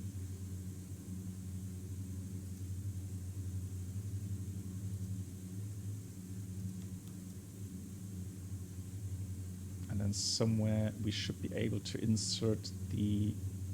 Oh, look, that is cool. Just dial in destination, and it gives me the Waypoint weather. That is very cool.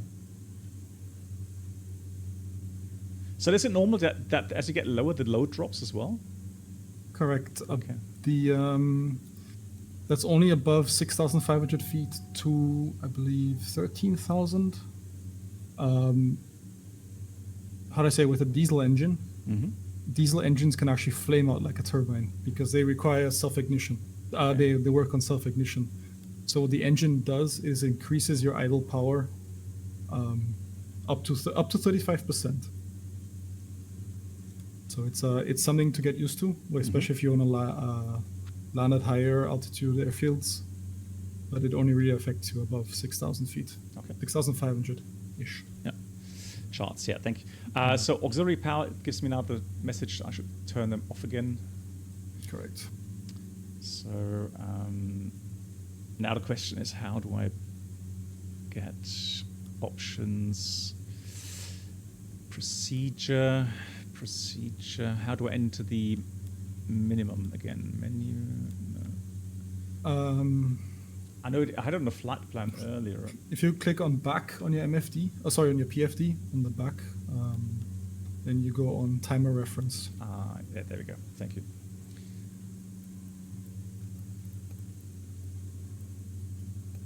Bar row, and that was 240. Enter. There we go.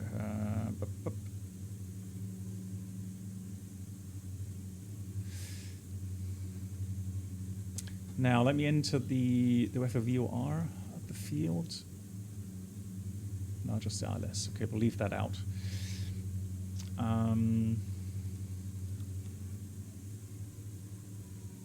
It is bumpy. Good. Missed approach is already programmed as well, so in case we do get missed, you can follow that in nav mode. And we are now coming up transition. So I'm going to dial in the minimum, the QNH, which was 999. And as it changed, that obviously the path calculation adjusts itself as well. Very nice.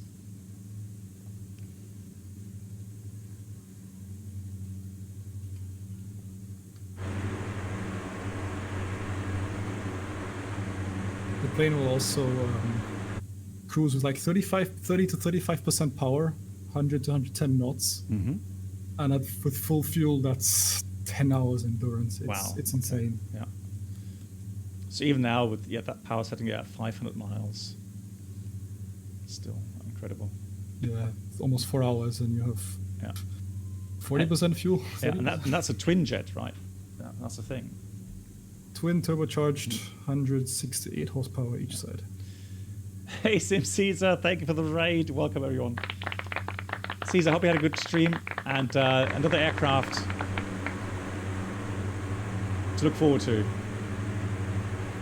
So the COWS, COWS Diamond 42.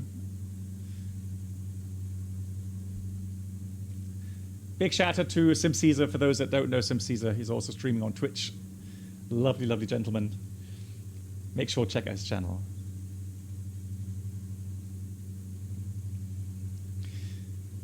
So we're coming up to 3,000 feet. I'm going to start slowing down here.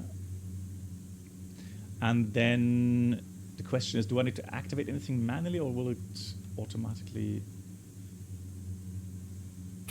I guess. I'm not familiar with that approach, so Okay, I don't know what it's going to do. Well, I mean, we could just simply activate the approach. So from Aldip, that is the initial approach fix, if I remember correctly. Yeah. And then the descent point is going to be Sylt, which is a bit further up.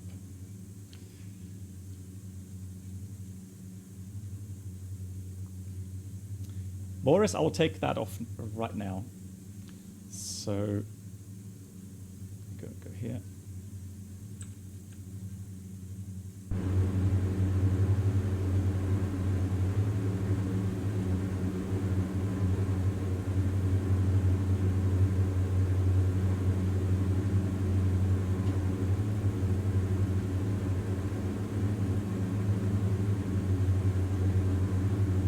So descent approach check, landing data Oh, yeah. received. Good point, good point. Altimeters 2 set. Yeah, Comnav FMS. it's all programmed. Safety harnesses not applicable. Yeah, backrests. Adjusted backwards. Parking brake check released. Yeah, park brake is released. Rudder trim neutral as required. Gear warning. Oh, interesting. So gear warning light test. Okay. And then landing lights on.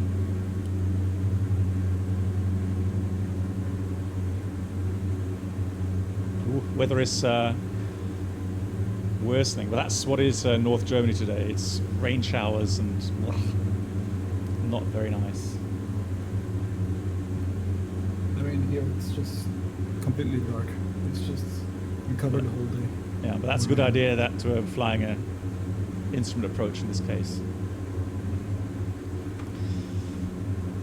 So for the normal approach, fuel selectors check on. They are on. And then fuel pumps on as well. So the fuel pump switch does, it actually just turns on both pumps. So, no matter what ECU you're running. Okay, nice. So, oh, guess the scenery's loading in.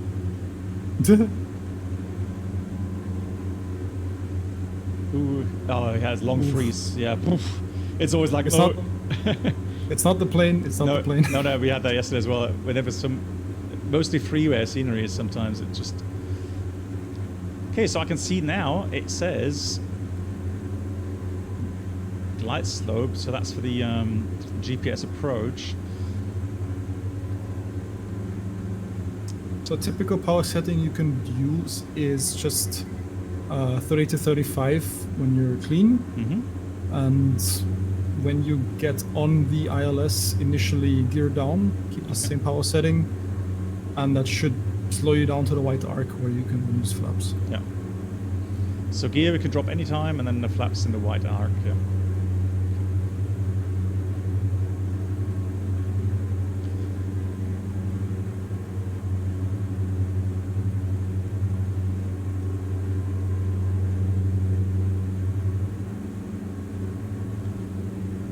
So inbound now to X-ray Whiskey 007, and descent point out of 3000 is at Sylt. Now we have to press, well not yet, but I'll press the push button once we're on our way to Sylt. So Sim Caesar, hello again, thank you much for the raid. Oh, look at that, isn't that pretty? What's the screenshot? Alta 4. No. Oh, hang on.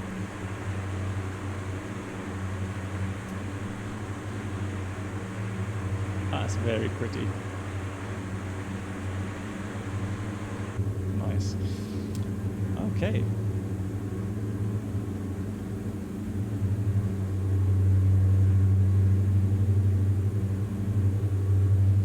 Just a little bit more power.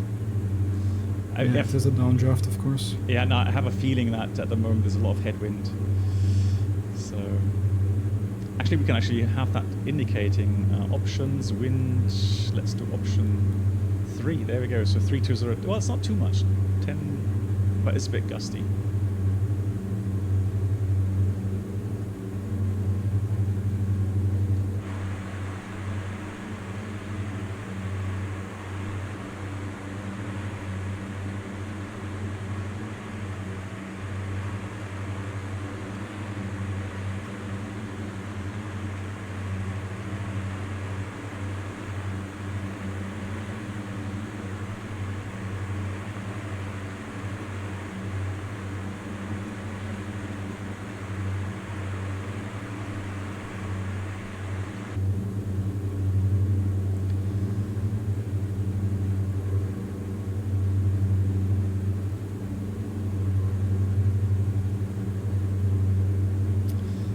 Trying to see if I can identify. I think Toto said something about the fact that on these aircraft you often don't see any identifier for GPS, etc. Or you would have to call up a different menu or something. But Which identifier? Like for a marker? yeah, so here, for example, here for the EGNOS, we have channel indication and an identifier. At least for the airliner, you would have to have that indicated on the display to make sure you have everything correctly identified and you can fly that LPV minimum. Should be. Not too sure, but it should be. G650, yes, it is a very, very nice add-on. Very nice. Visible? What do you mean? Channel is visible? Where? What am I missing? I think he meant the oh, when you load the procedure. Ah, okay. Good. All right, we're inbound to Sylt. Let's press the approach button. So that's changed to solid magenta. So glide path is armed.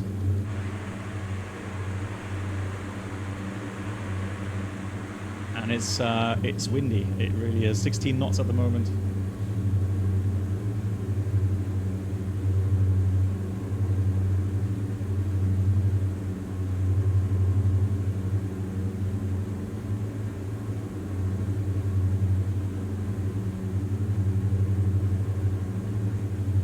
Yeah, Boris, I had exactly the same thought just then.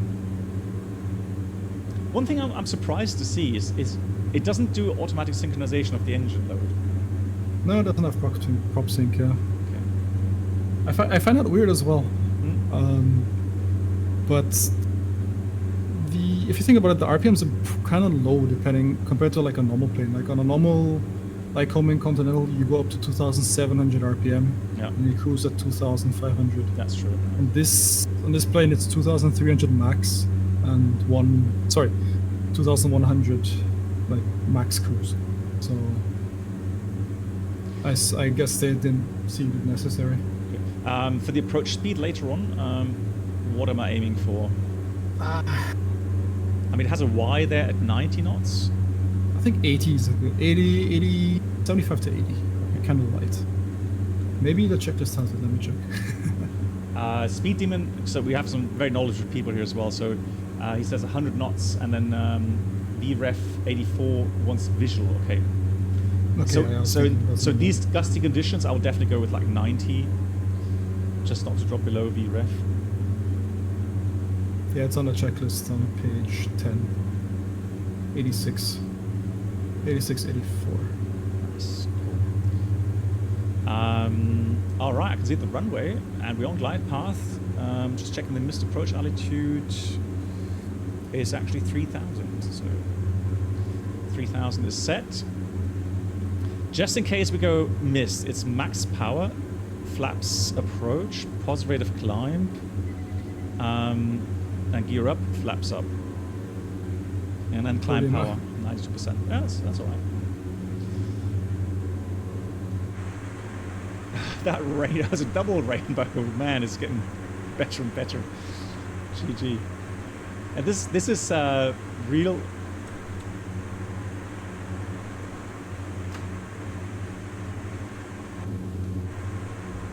Real or live weather.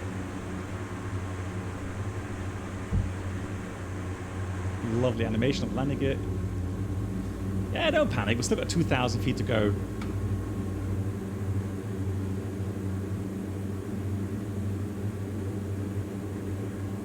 So now, just waiting for the wideband to make sure it stabilizes. Here comes the first set of flaps. So 133 is max speed for approach flaps, and landing flaps 115 knots, it says. Full flaps. Power, let's have a look for the power setting. 30 to 40-ish, depending on weight, of course. Though with the headwind, you need more probably. Yeah. Because it's going to push you down. Oh yeah. That's very bumpy.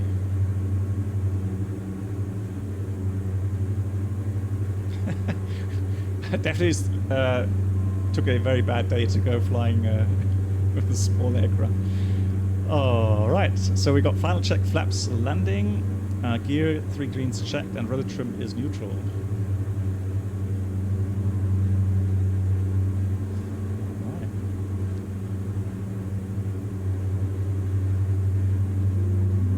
is off. So let's try our luck. Is your trim in the correct direction? Yeah, I'm just going to use that. If anything, I'm going to use manual trim here. Until I get that button sorted out. So we can still use the glide path indication. Okay, so guys, this is one thing I criticize Microsoft Flight Sim for. And that is something I find in all aircraft. It simulates gusty winds. So we see the aircraft bobbing left, right, up and down. Now, if you don't touch the flight stick and the aircraft is correctly trimmed, or let's say you're flying an Airbus, which is augmented, you don't have to touch the stick.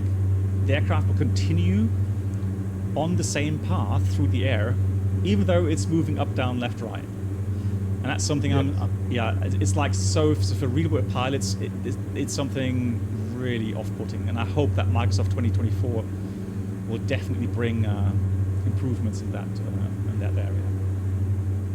Yeah, the flight sim turbulence is basically 3 knots left, 3 knots right, 3 knots nets, 3 knots right. It's just back and forth, and it's in the end it just how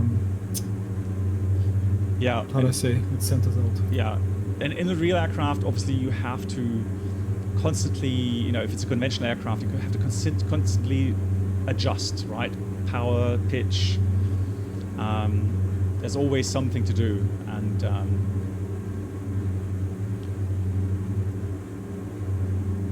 okay, well, if you dial everything down, then it's P3D. So, but again, the good news is that this aircraft also will be developed for X-plane. So slightly higher in the profile. Let's try to correct that.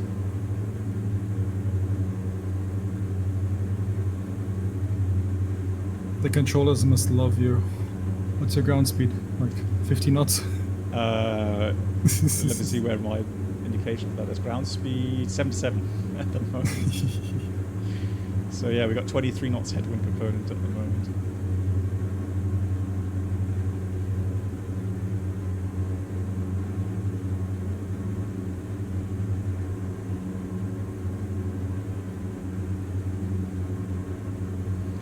Yeah, I'm going to keep it around about 90 knots.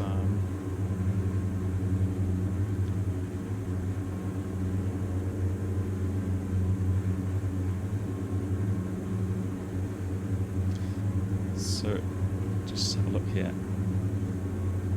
So I am flying this with an Airbus joystick, right? So, because here in the sim, obviously you have a flight stick as well.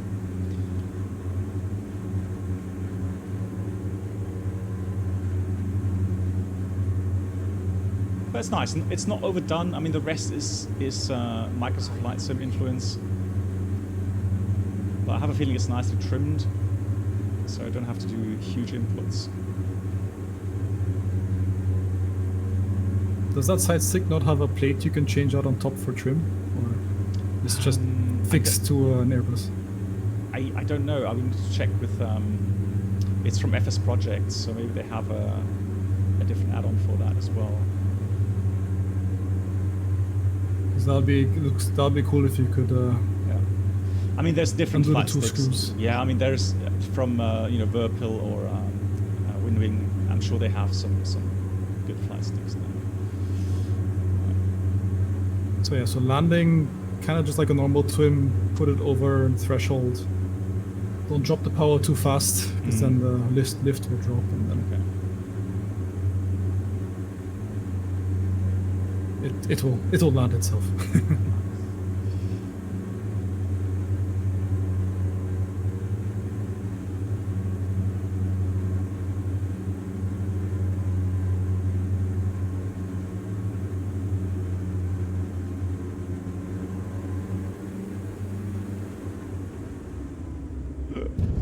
It does drop. Oh god. Okay, well, it's a bit slow there.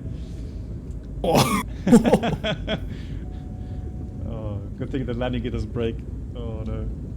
Now that's how pros do. I think it might have just lost the wind as well. I don't know.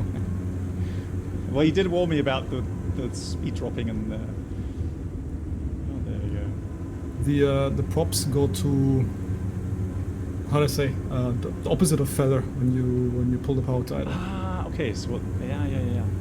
So like, disc mode. it's like beta range or something, or Just do full fine, so disc mode to beat off speed and energy.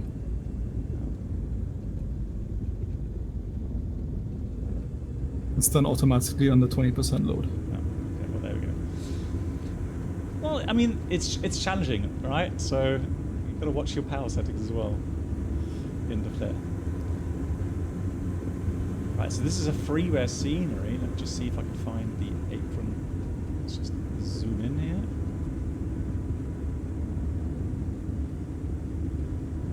And there should have been something at the back right there. Yeah, that's park where the Airbus is.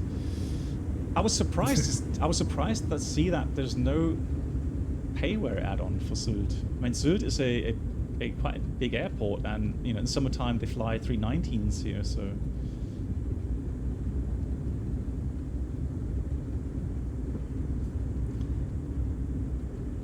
Yeah, and again, lovely sounds. You can open the window again for the propeller sounds. Yeah.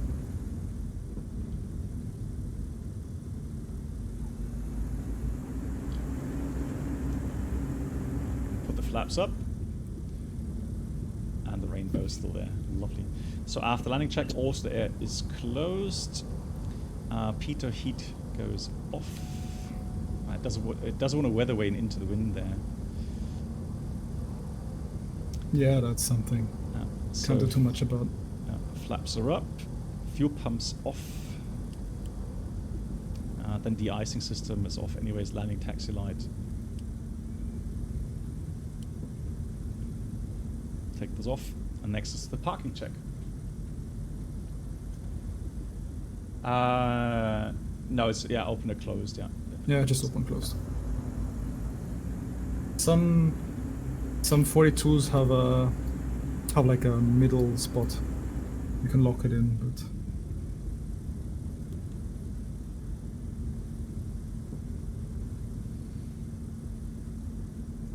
park it nice next to the Airbus here.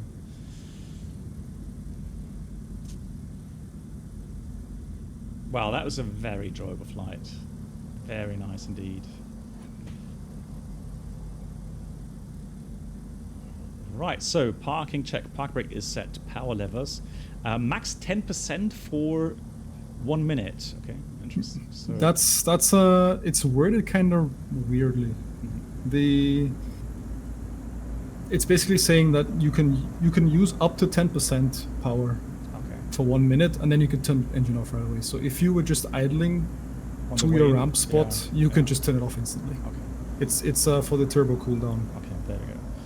ELT check not activated. Okay, MFD ES engine. Total time and SVC noted. Okay, that's a real world checklist. So avionic master off. And then electrical consumers except what's ACL lighting on this? Yeah, strobe. Okay, so all of the lights go off, and then engine masters off.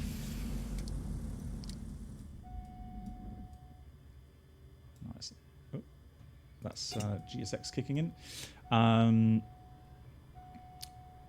So engine master off, strobe lights off. I don't know what.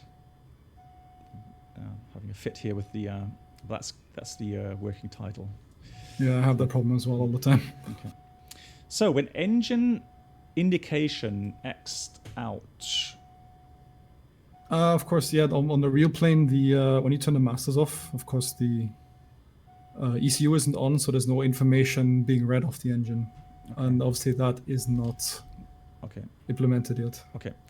Then we're gonna have the electric master off. Interior light off, and then start key removed. And then we would have securing the aircraft, use chocks, parking brake released, cover the pitot probe, and tie down if necessary. Cool. And you hear the gyro spinning down. Yeah, Boris, I've heard that as well. Lovely. Very nice. I have to say, I'm very positively surprised. So I get contacted regularly, you know, from people saying, "Hey, you want to test this or do that?" And then I read up on your offer first of all. I thought, okay, what add-on is it? And yeah, I was intrigued. So that's why I thought definitely worth a try. And well, as we saw here, that was literally my first flight. I just checked the aircraft installed correctly. And that was the first full flight with it. So very nice. Yeah, so if you have any more questions, please feel free to ask. Yeah, and a big thank you to Tommy for coming on here on Discord, helping us out and answering all those questions. And of course, Boris as well, joining us, explaining some of the sounds, etc. It's done when it's done. Exactly. Yeah, my pleasure. I mean, you know, flying such an add-on, it's a big pleasure. Thank you so much. Right, guys, thank you so much for the support. Thanks from my side as well. Yeah. For showing off. And that's one of those aircraft I will definitely keep in the hangar to fly again. One of those very nice add-ons. Thank you so much, everyone. And if you like, be back in about 5 minutes for the Phoenix flight in Bogota, flying it down to some airport at the coast. Forgotten the name. But we've got VATS control there, so looking forward to that. Release when? They don't know yet, when it's ready. So there you go. Okay, V2+10, hello to you. Thank you so much, everyone. Good night. See you in a few minutes if you like.